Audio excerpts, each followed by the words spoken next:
ಕೆಲವರು ಎಷ್ಟು ಸೋಂಬೇರಿಗಳಾಗಿರ್ತಾರೆ ಅಂತಂದರೆ ಎಲ್ಲ ಸುಲಭವಾಗಿ ಆಗಬೇಕು, ಶಾರ್ಟ್ಕಟ್ ಹುಡ್ಕೋದು.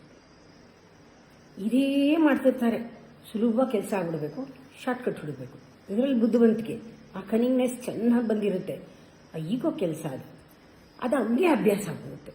ಅವ್ರದ್ದು ನೇಚರೇ ಅದಾಗ್ಬಿಡುತ್ತೆ. ಸುಲಭ ದಾರಿ ಹುಡ್ಕೋರೆಲ್ಲ ಒಟ್ಟಿಗೆ ಸೇರ್ತಾರೆ.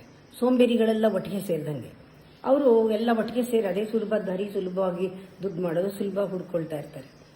ಕಷ್ಟಪಡೋದ್ರಲ್ಲಿ ಜೊತೆ ಅವ್ರು ಸೇರೋದೇ ಇಲ್ಲ. ಏಮ್ ಇರೋ ಜೊತೆ ಸೇರಲ್ಲ, ಗುರಿ ಇರೋ ಜೊತೆ ಸೇರಲ್ಲ, ಹಠ ಇರೋರ ಜೊತೆ ಸೇರಲ್ಲ, ಛಲ ಇರೋ ಜೊತೆ ಸೇರಲ್ಲ, ಮುನ್ನುಗ್ಗೋರ ಜೊತೆ ಸೇರಲ್ಲ. ನಮ್ಗೆ ಯಾಕೆ ಅಂತ ಎಲ್ಲ ಹಿಂದಿಂದೆ ಉಳಿತಾರೆ. ಅವರೆಲ್ಲರೂ ಒಂದೇ ಥರ ಮಾತಾಡ್ತಾರೆ. ನಮ್ಗೆ ಯಾಕಪ್ಪ, ಒಂದೇ ಥರ ಡ್ರೆಸ್ ಮಾಡ್ಕೊಳ್ತಾರೆ. ಎಲ್ಲರೂ ಕಾಪಿ ಕ್ಯಾಟ್ಸ್ ಥರ, ಒಬ್ಬರು ಮಾಡಿದ್ರೆ ಎಲ್ಲ ಮಾಡೋದು. ಒಂದೇ ಥರ ಮಾತು, ಒಂದೇ ಥರ ನಡೆ, ಒಂದೇ ಥರನೇ ಅವ್ರ ಜೊತೆ ನೋಡ್ಕೊಳ್ಳೋದು, ಸಹವಾಸ, ಮದುವೆ ಆಗೋಕ್ಕೂ ಅಂಥವ್ರನ್ನೇ. ಇಬ್ಬರು ಸೋಂಬೇರಿಗಳೇ. ಮಕ್ಕಳು ಅಷ್ಟೇ, ಯಾರಿಗೂ ಫ್ಯಾಮಿಲಿನಲ್ಲಿ ಆಂಬಿಷನ್ನೇ ಇಲ್ಲ. ಯಾರೂ ಮುಂದಕ್ಕೆ ಬರಲ್ಲ. ಇಡೀ ಆ ಒಂದು ಇದೇನೆ ಪರಂಪರೆನೇ. ಅವರು ಸೋಂಬೇರಿಗಳು ಒಂದು ಕುಟುಂಬ ಆಗ್ಬಿಡುತ್ತೆ. ಅವ್ರ ಕುಲನೇ ಸೋಂಬೇರಿ ಆಗ್ಬಿಡುತ್ತೆ. ಹೀಗೆ ನಾವು ಯಾವ ರೀತಿ ಇರ್ತೀವೋ ಅವ್ರನ್ನೇ ಅಟ್ರಾಕ್ಟ್ ಮಾಡೋದು. ಸ್ವಲ್ಪ ಏಮ್ ಇಟ್ಕೊಳ್ಳಿ ಜೀವನದಲ್ಲಿ.